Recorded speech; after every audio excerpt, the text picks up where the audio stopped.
몇 년 힘들고 난 다음에 다시 오른다. 틀리죠. 그때랑 틀리죠. 요번이 저는 이제 거의 끝물이라고 봐요. 네. 이런 장은 이제 안 옵니다. 워런 버핏도 얘기했죠.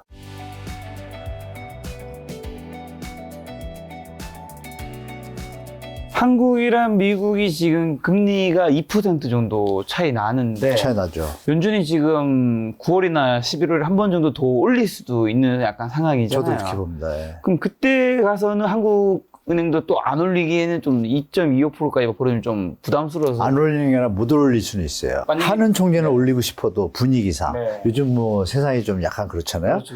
못 올릴 수도 있잖아요. 네. 왜? 올리는 순간 부동산 PF 현장이나 네. 영끌 세대들이 지금 투잡 수리자 하면서 버티는데 또 올리면 어떻게 돼요? 올리면 지금 집값에 어떤 영향 미칠까요? 완전 충격이 좀 크다고 보죠, 저는. 그래서 0.25로 올리면 그나마 좀 난데, 지금 이걸 회복하려면 지금 그동안 너무 안 올렸기 때문에, 호주, 캐나다, 뭐, 미국, 영국, 이렇게 EU, 이런 나라들이 금리하고 우리 3.5일 때가 비슷했어요. 1년 반 전에. 근데 걔들이 다 지금 5% 넘어요.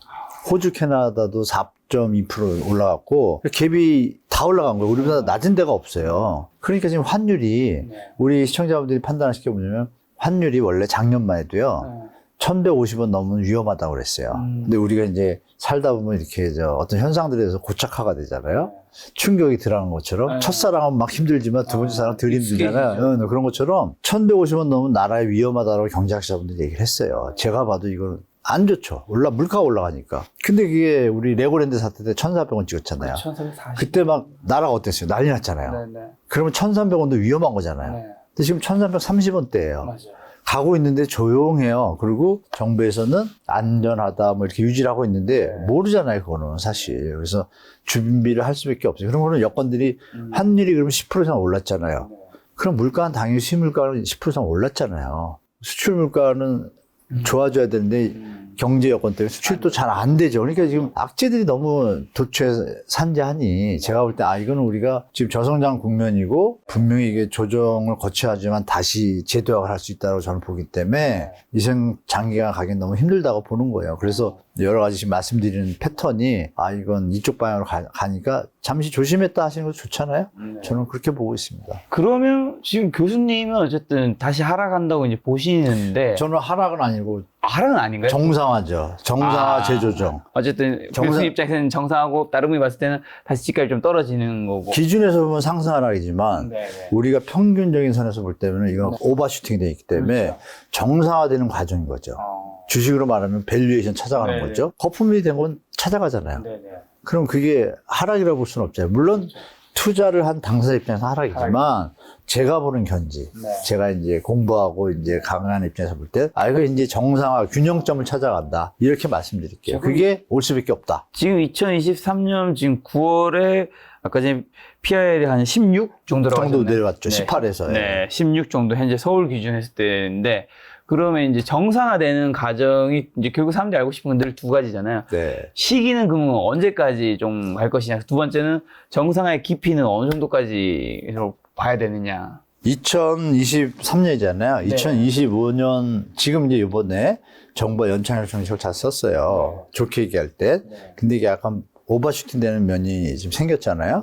그 뭐, 연착륙이 아니라 지금 다시 상승 얘기가 나오잖아요. 네, 맞아요. 이거 뭐가 이상하잖아요. 그러니까 이 상태에서 이게 아까 폰지로 유지가 되는 것들이 시간의 어떤 연장력은 이제 경제 상황도 연관되는데 불행히도 우리 경제 상태가 안 좋잖아요. 그러니까 버틸 힘이 더 약하겠죠. 그런 상태에서 본다면 예년의 사태를 이제 우리가 더듬어 보면 되겠죠. 더듬어 볼 때 아까 이 그림이랑 연결됩니다. 네. 2009년도 보면 되는데요. 2009년도 서울로 이제 말씀드릴게요. 2009년도 이때 그림 다시 보시면 이때 경제 성장률이 지금보다 좋았습니다. 그렇죠? 그럼 지금 안 좋아요. 그럼 어떻게 되겠어요? 당연히 더 안 좋겠죠, 그렇죠? 시장이. 네. 그걸 예측할 수 있죠. 그럼 여기서 보면 이때 2009년도, 2008년 말부터 대책을 써가지고 2009년 1월 들어서면서 쭉 치고 올라갔잖아요. 네.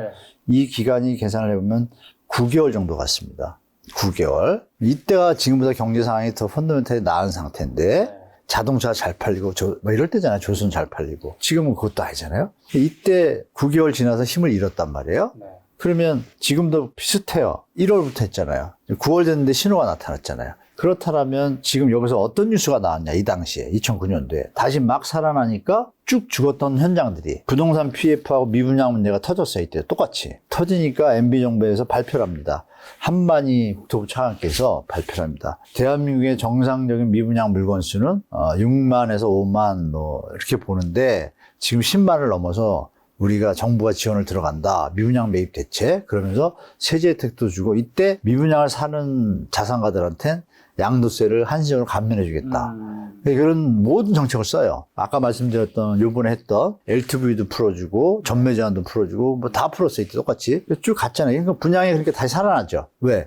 양도세 감면 이런 것들이 혜택을 주니까 살아날 거 아니에요. 그러니까 쭉 붙어서 분양이 흥행을 칩니다. 네. 흥행을 쳐가지고 그럼 이 당시 2009년도에 분양을 한 건 언제 입주예요? 9년, 10년, 11년 말이나 12년부터 본격적으로 입주잖아요. 10년, 11년이 어때요? 이 점에서 못 놀고 바닥기다 잠시 반짝했다가 이게 양도세 한시적 감면 뭐 이런 건데 여기 이렇게 밑발이 나서 놀아요. 평균 밑에. 네. 이때가 서울 주택 가격이 계속 횡보했습니다. 하락하고 올라가지 못하고. 네. 그럼 이런 시기가 올 수 있잖아요. 네. 왜? 경제 상황도 이때보다 더 안 좋아. 네. 그쵸. 그러니까 그럼 여기도 그러면 내려와서 갈 때 조정 기간이 있다. 계산을 해보면 2009년에 했는데 이때가 강남 미분양 시절이에요. 11년 말부터 12년 초가. 네. 하도 안 되니까 강남도 미분양이나 대우 썸밋으로 제가 기억을 해요. 그걸 필두로 해가지고 막 미분양이 터지기 시작하니까 착한 분양가로 받고 막 이런 일이 벌어졌단 말이에요. 그러면 지금은 이때는 인구라도 막 늘고 뭐 여러 가지 성장 동력이 좀 있었잖아요. 지금 좀 약하잖아요. 네. 그걸 감안하면 내려갈 좀 요인들이 좀 존재하지 않습니까? 네. 그런 걸 감안했을 때, 그러면 이때 반짝하지만 이때는 어떤 일이 벌어졌냐? 입주할 때. 네. 입주할 때 서울에 한 20, 30%, 그리고 수도권은 한 60% 다 마이너스 P입니다. 이때부터. 그래서 2014년, 14년까지 힘들었던 거예요. 네. 계속 뒤로. 길죠. 지금부터 4, 5년 되는 거죠. 그러면 2, 3년 뒤에 우리가 2023년이니까 4년, 5년 말부터 6년 이때 지금까지 버텨간다라면 힘들게 더 오르긴 힘들고 그죠? 이렇게 가다 보면 언젠가 일이 터지겠죠. 네. 우리 지금 새마을금고 문제, PF 문제 지금 가고 있잖아요. 이렇게. 네. 이게 이제 합쳐지는 시기가 오잖아요. 그때가 이제 지금 자산가들은 그때 주술라고 현금을 아직도 갖고 있고 그런 게 시장에 존재하기 때문에 제가 조심하시라고 계속 말씀드린 거죠. 예. 지금 교수님 말씀은 네. 2008년, 9년 이때는 좀 비슷한데 지금 이렇게 오르는 게 이때 약해요. 오른 거랑 좀 비슷하고 이런 시기를 좀 우리도 거칠 수 있는 거예요. 약하잖아요. 예, 약하고 네. 이럴 가능성이 그 이때보다 여건은 더 안 좋으니까. 안 좋으니까. 조심해야 된다 이거죠. 네. 그럼 이제 뒤에 이어져서 궁금한 거는 네. 요때까지 힘들고 그 이후로 굉장히 좋은 지금부터 이제 폭등한 거죠. 여기 보면 2014년 이때부터 그 활성화 정책을 썼잖아요. 네, 네, 네. 그럼 이게 9년, 5, 6년 고생한 거죠. 네. 이 시기를 못 버티는 사람들이 많아요. 이게 중요한 거. 그럼 여기서 5, 6년을 버틸 수 있는 분들은 가지셔도 돼요. 네. 지금도 연구를 하셨지만 내가 5, 6년은 버틸 수 있겠다. 네. 그리고서 회복했을 때도 보셔야 돼요. 그럼 여기서 샀던 친구들은 제 친구 사례를 말씀드릴게요. 네. 개포 주공을 2개 샀어요. 이때 꼭지에서 사가지고 이때 됐는데 값은 회복을 못합니다. 살아나지만 회복한 게 언제였냐면 2017년도에 꼭지점 찾았어요. 가격이 이때 막 15년 이때 한번 쪘을 때 한 90%까지 쫓아갔고 이때 와서 이제 찾아가지고 팔기 억울하잖아요. 네. 그리고 그 다음부터 폭등이 일어났잖아요. 코픽스 때 코로나 때문에 네. 이때 팔았습니다. 그 몇 년이에요 이게? 한 10년? 네, 그걸 좀 생각하셔야 돼요. 그러니까 우리가 10년이면 이때 만약에 채권을 했어도 계산을 해보면 이 정도 수익이 나요. 이건 그 대신 병이 생기잖아요. 잠을 못 자고. 근데 채권은 편하잖아요. 네. 그래서 왜 해외에 있는 모든 선진국들이 부동산과 채권과 이게 비중이 이렇게 분산된지를 우리가 반면교사로 봐야 돼요. 너무 우리는 올인이 돼 있어서 조정될 시기가 올 타임이 오고 있는 것 같다고 저는 보고 있는 거예요. 그래서 좀 근데 조심하셔야 된다. 저렇게 하락하면서 한 5년은 힘든데 어쨌든 그 다음에 이제 유동성이든 코로나로 인해서 어쨌든 폭등 시기 맞아서 이제 상승을 했었잖아요. 네. 그럼 이번에도 어쨌든 몇 년 힘들고 난 다음에 다시 오른다. 틀리죠. 그때랑 틀리죠. 요번에 저는 이제 거의 끝물이라고 봐요. 네. 이런 장은 이제 안 옵니다. 워런 버핏도 얘기했죠. 네. 이런 장은 안 올 거라고. 아 진짜 이 나중에 예를 들면 또 코로나 같은 사건이 터져서 또 유동성을 풀면 이제는 다 알잖아요, 사람들이. 이제는 잘 안 들어가죠. 물릴 줄 아니까. 이거 게임이에요, 지금. 지금 어떤 상황이냐면 지금 수요가 적다는 얘기는 있는 분들, 해봤던 분들끼리 게임이 지금 많아요. 실제로. 그리고 눈치 보기가 좀 심하다고 봐요, 지금. 특히 강남 주택은. 그래서 그렇게 좀 아시죠? 여기서 제가 볼 때는 5년 뒤, 10년 뒤, 이거 당연하죠. 어떤 걸 사도. 다만, 우리 시청자분들은 현금으로 예금만 이렇게 박아두는 건 아니다. 네. 그 얘기는 드릴게요. 왜? 부동산이든 금이든 채권이든 주식이든 주식회사가 안 망하는 것들, 뭐 2차전지 같은 것들. 이런 것들 사두면 지금 부동산보다 더 높은 수익률이 많아요. 단타를 하니까 그렇죠. 네. 그죠? 그러니까 장기적인 투자에서 망하는 건 아무것도 없어요. 부동산뿐이 아니라. 부동산만 가지고 뭐 내려갔지만 올라갔잖아요. 딴 것도 다 똑같아요. 네. 중요한 건 이건 고통이 너무 심하잖아요. 이 고통 속에서 잘못 자기가 자산 관리가 안 되면 경매당하면 손해가 크잖아요. 그러면 이왕이면 안전할 때 들어가는 게 낫죠? 그럼 그 5년 뒤인데 지금 굳이 사야 돼요? 내려갈 때가 분명히 있을 거고. 그러면 그 기간을 3년으로 줄이면 좋은 건데 이 시기는 그나마 우리가 인구가 계속 늘어날 때예요. 그 조금 지나고 5년 정도 지나면 어떤 이슈들이 나올까요? 분명히 우리 저성장 쉽게 못 보는 겁니다. 그렇죠. 그럼 어떤 얘기 나올까요? 출산율 높여야 된다, 나라 망하겠다, 인구 준다, 지방 소멸한다, 이런 분위기가 나옵니다, 이제. 이미 나오고 있지 않나요? 지금 시작이죠. 시작. 피부까지 안 닿잖아요. 그걸 어떻게 하냐면 지방에 지금 미분양 갭투자한 분들이 많아요, 서울에. 수도권에. 아시잖아요, 인근에. 조금 싼 데 있잖아요. 뭐, 포천, 뭐, 이런 데 가면 신규 아파트인데 도로가 또 빵빵 뚫리니까 지하철까지 들어가잖아요. 뭐, 이런 데들이, 싸거든요. 뭐, 2억 5천, 3억이야, 분양가가? 계약금 3천 받고 1억만 태도 300%의 수익률. 이게 계산이 나오잖아요. 젊은이들이 거기에 올인하는 사람들이 많아요. 대기업 분들은 단톡다도 많아요. 특히 젊은 분들이. 그분들이 지금 물릴 가능성이 높잖아요. 자, 그럼 여기서 살짝 물려서 고생을 했다. 이자를 계속 물었다 이거예요. 물다가 나중에 말씀대로 회복이 됐어. 또 하고 싶을까요? 그러니까 지금 5060들이 많이 안 사는 거예요. 5060들은 이때 물려갔잖아요. 물려갔으니까 시간 조절하잖아요. 그 차이점이 분명히 존재하잖아요. 제가 보는 관점에서. 그러니까 제가 볼 때는 그래, 이 게임 속에서도 적정한 때 요때 사서 요때 털고 하는 갭투기 하시는 분들은 성공할 수 있어요. 딴 일 안 하고 이것만 업으로 하는 분들 있잖아요. 이런 분들만 겨우겨우 살아남을까? 일반 분들은 다 물린다고 봐야죠, 제가 볼 때. 그럼 근데 중요한 건 뭐냐? 일반 분들이 이제 거기서 심리가 일본처럼 바뀐다 그러면 어떻게 돼요? 시장이 갑자기 정상화 쪽으로 급격하게 가면 갭투기 한 분들도 못 버티죠. 일본에 지금 갭투기꾼이 없었잖아요. 갭투기꾼은 없었죠. 거기는 이제 비슷한 거죠. 뭐, 레버리지를 활용한 거니까. 그런 분들이 지금 예전 같지 않잖아요. 일본이 우리 세계 1위 국가였는데. 그렇죠. 우리 인재 쫓아가는 나라인데, 뭐, 어느 부분은 우리가 일본을 능가했지만, 일본 애들이 바보라서 그랬을까요? 그 경제 패턴이 아까 민스키가 얘기한 것처럼 자본주의는 뒤에서 대출을 일으키는 사람이 없으면 존속이 안 되잖아요. 근데 지금 대출의 한계가 왔잖아요. 그러니까 이제 작가님 말씀 주신 대로 뒤에서 이렇게 올라간다. 이때는 대출 여력이 있었던 거예요. 왜냐면, 아까 말씀 나눴잖아요. 박근혜 때는 주택 가격이 소득 대비 8까지밖에 안 됐어요. 8년만 모으면 집 산다. 근데 지금은 16배. 안 맞잖아요. 그러니까 이런 장이 오더라도 예전처럼 이런 폭순장 올 수도 없고, 도리어 다른 쪽으로 갈 수도 있는 상황도 지금 수면에 있잖아요. 그렇게 보시면 저는 그게 안전할 것 같아요. 그래서 이제 해외 투자할 때가 된 것 같아요. 제가 볼 때. 예. 그럼 말씀하신 대로 혹시 한국 부동산이 장기적으로 일본처럼 그런 잃어버린 20년 90% 똑같다고 봐요. 그렇게 잃어버린 20년은 아니죠. 네. 그러니까 일본처럼 되는 건 똑같은데 그러니까 우리가 축구 게임을 하는데 10대 빵을 줄 수도 있고 4대 3으로 아슬아슬하게 질 수도 있잖아요. 그렇죠. 지는 건 똑같아요. 네. 그런 관점에서 일본하고 똑같이 가는데 그 폭이나 충격이 일본하고는 틀리죠. 차이점. 일본은 그 당시에 대출을 미국의 닌자 대출처럼 노인콘 노잡 아무것도 없는 애도 막 대출하는 것처럼 집값에 막 100% 그런 것처럼 일본도 그 당시에 그 별명이 내가 까먹었는데 그 대출이 유행을 했어요. 5분 안에 뭐 대출 송금 뭐 이런 게 번져가지고 120%까지 대출해줬어요. 제가 알기로. 주로 기업에서 움직이다가 가게까지 넘어오는 중에 이제 터졌잖아요. 근데 그거 대출 비율이 뭐냐면 대출이 집값을 올리는 완벽한 시나리오로 움직였단 말이에요. 근데 우리는 어떠냐면 다행히 2008년 글로벌 금융위기가 터져버리니까 그걸로 인해서 세계 국제금융 기준이 좀 타이트해진 거예요. 거기를 많이 따라간 거예요. 노무현 때부터. 그게 이제 진정 역할을 많이 한 거죠. 진정했는데도 지금 올랐거든요. 오른 폭이 일본보다는 덜 오른 거죠.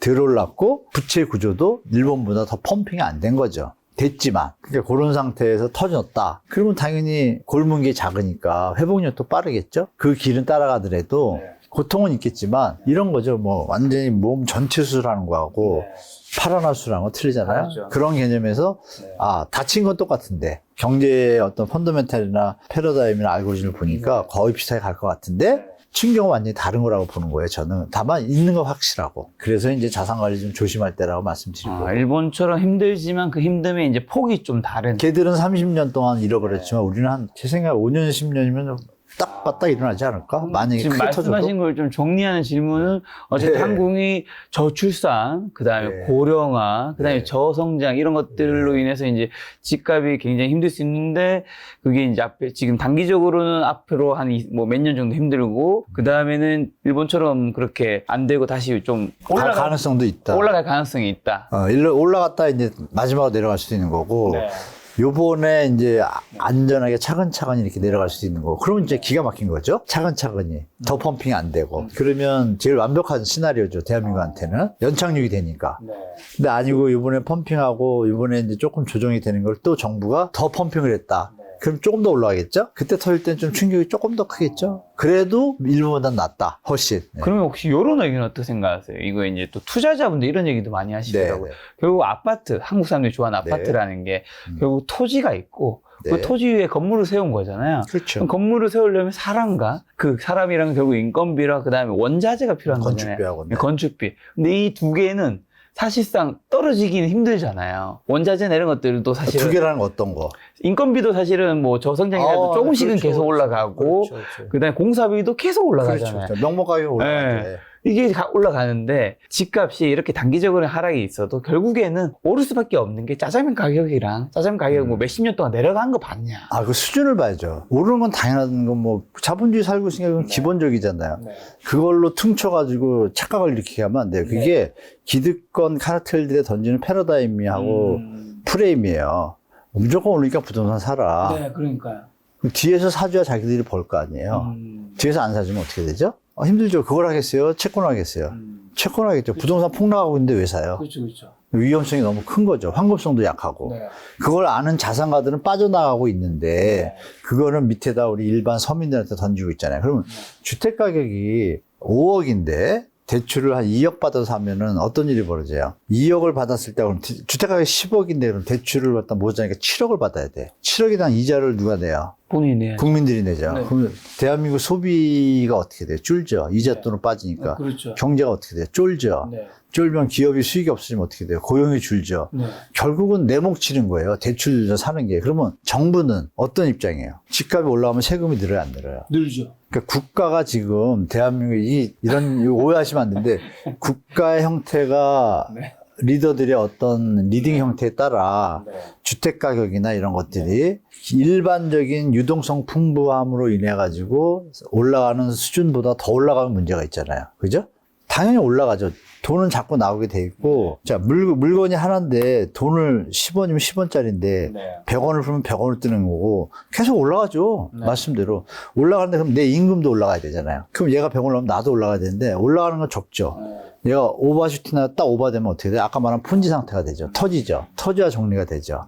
그리고 그 자산 거품들이 빠져야 지금 말씀하신 것처럼 다시 또 올라가겠죠. 그러면 이거죠. 올라갔다 빠지는 사이에 피해를 보는 거를 의식 안 하고 올라간 것만 얘기하면 아무 타임이 중요하죠. 아무 때나 따라가서 사다가는 불나방처럼 죽는 거죠. 자산 가격이 내려갈 때. 교수님 말씀은 집값이 우상한 건 맞지만 100% 맞죠. 쌀 때 그래서 그 저는 쌀 적당한 때라는 게 아니라 구간, 정상적일 때. 정상적인 구간에 사야지 아니면 거품일 때 같이 따라가지 너무 마라. 힘들다. 심하게 힘들죠. 여러분들이 잘 모르시는데, 좋은 뉴스만 나와서 그런데, 글로벌 때 이혼하고 이렇게 돌아가신 분들 많아요. 글로벌 금융위기 때요? 네네. 전국에. 뉴스에 많이 안 나오는데 다 알아요. IMF 때는 더 많았고. 그쵸. 그런 일을 당하시지 말라고 얘기하는 거예요. 가정 경제가 엄청 쪼그라들면 이게 부부싸움으로 이어지고. 그럼요. 또 돈을 너무 많이 벌어도 또 이혼을 해. 맞아. 그때 한참 또 예를 들면 돈을 많이 번 건 아니지만 이제 코로나 이후로 폭등할 때 그때 이제 사자고 했는데 한쪽이 안 사놓으면 그게 근데 또. 그것도 갈라지고 또 예. 둘이 다 같이 돈을 벌어서 잘해가지고 갭투기를. 네. 너무 많이 벌면 돈이 넘쳐서 네. 정신이 돈에 끌려가가지고 부부 사이가 안 좋아져요. 뭐 이런 여러 가지들. 근데 중요한 건 우리가 보도나 이런 데서 접하는 건 뭐예요? 부동산 투자에서 갭투기 성공한 애들 많다. 이것만 접하잖아요. 물론 앞서서 갈 땐 맞아요. 그러니까 아까 우리 민스키를 다시 봐야 돼요. 그러니까 이거 이제 시청자 여러분 보세요. 여기서 사면 그나마 난데 이쪽에서 물리면 여기서 빠지지 못하면 물려가는 거예요. 이 시기를 겪어야 되잖아요. 이 시기가 짧을수록 좋지만 길면 어떻게 돼요? 정말 피곤하거든요. 그러니까 제주에 그런 분을 너무 많이 뵙기 때문에 요즘 제주인은 어떠냐면 이미 이때 다 정리했어요. 근데 지금 쫓아오는 분들은 뭐냐 이거죠. 이 상태 가격이 너무 높은데 거기다 대고 이제 언론이나 이런 데서는 똑같은 얘기를 하는 거죠. 결국은 올라. 아 그래 그럼 거기다 얘기를 해야죠. 그래 오르는 건 누가 몰라? 그럼 오를 때 네가 사, 나는 내려갈 때 살게. 이렇게 생각을 바꿔줘야 되는데 언론들이 그쪽을 자꾸 모는 거죠. 그러면 여러분들이 판단할 때 지금이 높은가 비싼가 느낌이 있잖아요. 그럼 높으면 좀 기다렸다 사고. 그러면 이런 얘기 또 하죠. 그런 거 기다리다 평생 못 산다.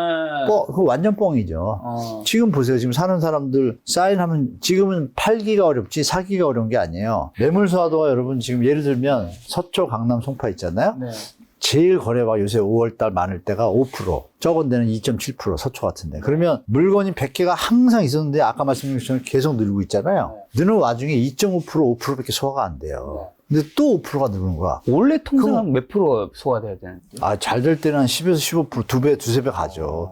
그래야 그나마 쫓아가고 시장 유지가 되는데 물건은 줄고 그래서 이제 만약에 20~30%가 되고 물건이 줄면 폭등 상승이 되겠죠. 근데 지금은 너무 극과극이에요. 물건이 막 95%, 97%가 남아서 돌아. 근데 호가는 받쳐 있어. 그러니까 시장에서 어떤 일이 벌어지냐면 아, 나는 왜 내 건 집 안 보러 와? 지금 이 상황이에요, 지금. 강남 사고가. 근데 그 중에서 똑똑한 분들은 아, 이 정도 많이 회복했으니까 아, 좀 털고 빠져야겠다는 분들이 지금 물건이 살짝 내려오기 직전이다라고 저는 보고 있는 거죠. 그 전에 급락할 때 막 던질 때하고는 좀 틀린 시장이고 그런 시장이 이제 이어지는데 이게 버티다가 힘들면 충격이 하나 왔다고 생각할게요. 심리 완전히 죽죠. 왜? 지금 빚갚기 바쁘고 살기 바쁜데 무슨 집이에요? 그렇죠? 파는 건 당신이라 팔아 이렇게 되면 판이 바뀌죠. 그게 이제 패닉이잖아요. 그러니까 그 시기가 안 온다고 장담하면 안 되잖아요. 우리 지금 2030, 40 분들이 계산해 볼게요. 2008년이면 15년 전이에요. 40이면 25살이에요. 뭘 알겠어요. 물론 25살 분들 비하는 게 아니라 제 얘기는 다른 건 다 아는데 부동산 시스템의 이 스케줄까지 사이클까지 아는 나이는 아니잖아요. 아는 나이가 아니죠. 대학 졸업할 때고 군대 갈 때인데 막 삶의 설계를 꿈꿀 때지 앉아가지고 자산시장이 어떻게 돌아가나 이거 파악하기 힘들 때잖아요. 그분들이 그거를 젊은새 30살이 돼가지고 세상을 보면서 이거 뭐야 계속 오르네 내가 사는 동안은. 그러니까 그것만 머릿속에 계시잖아요. 그러니까 요번에 아까 집 살 때 63%가 30, 40, 20인데 560들이 왜 안 사겠어. 이런 일이 역사상 처음이에요. 왜 처음이냐? 그것만 보고 살았고 갭투기 신드롬을 일으켰잖아요. 그게 지금 머릿속에 남아 계시거든요. 근데 중요한 건 진정한 투자는 해지를 잘해야 되잖아요. 타임을 상태요. 그런 개념에서 이제 작가님이 올라가는 걸 자꾸 얘기하시니까 제가 당연하죠. 그러면 진정한 선수와 진정한 투자 개념으로 들어가시려면 타임 스케줄 잘 봐야 되잖아요. 그럼 이 타임은 지금 누가 봐도 꼭지잖아요. 굳이 지금 살 일이 없잖아요. 그럼 한 가지만 더 여쭤볼게요. 그러면 이제 올해 어쨌든 상반기는 바닥을 찍고 이제 상승은 하긴 했잖아요. 했죠. 그래서 지금 다시 이제 교수님은 정상화된다고 이제 보시는데, 그럼 올해 이제 그 바닥 때, 이제 그때 사셨던 분들은 지금 수익을 좀 보셨을 거란 말이죠. 초반에요. 초반 빡 쳤을 때. 그때 사신 분은 그러면 지금 결론적으로 나중에 지금 못 떨어지면 팔잖아요. 잘 산 건가요? 못 산 건가요? 헷갈리는 게 된 거죠. 그때 샀는데 궁금했어요. 이게 송도를 예를 들면 됐죠. 네네. 지금은 되게 기도를 하고 계실 거예요.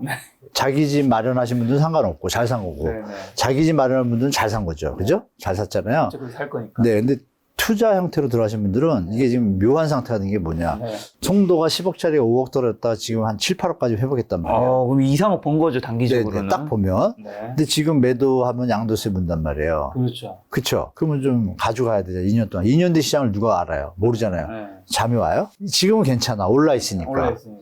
그러니까 내려가는데 만약에 더 내려가지 않고 1억이나 2억 정도 됐다라고 하면 네. 딱 제일 좋은 투자겠죠. 네. 근데 그 50%가 아니라 막 회복다던 단계에 네. 뭐 한 70%에 사신 분도 있잖아요. 요즘 네. 최근에 뭐 5월달, 6월달 네, 이때 네. 이분들은 차이가 없잖아요. 그렇죠. 근데 여기서 조금만 더 내려가면 어떻게 돼요? 총말도 잠 못 자죠. 그렇죠, 그렇죠. 근데 물론 그거는 이제 여력이 없는 분들이고 아까 폰지 형태고 네. 자산가들 이미 이 영끌 완 때 자산을 취득해서 들어간 분들은 또 말씀하고 똑같아요. 그럼 기다려요. 여력이 되니까. 그러니까 결론은 난 거예요. 여력이 있고 5년, 6년 무슨 위기가 오거나 침체가 왔을 때 버틸 수 있는 물은 가져가면 돼요. 수익률은 어느 정도 유지가 돼요. 근데 그렇지 않고 급하게 들어가서 그 원리금 상환이나 이런 데 부담을 겪거나 자칫해가지고 또 뺏기거나 이런 것들은 위험하다고 제가 말씀드린 거죠. 네.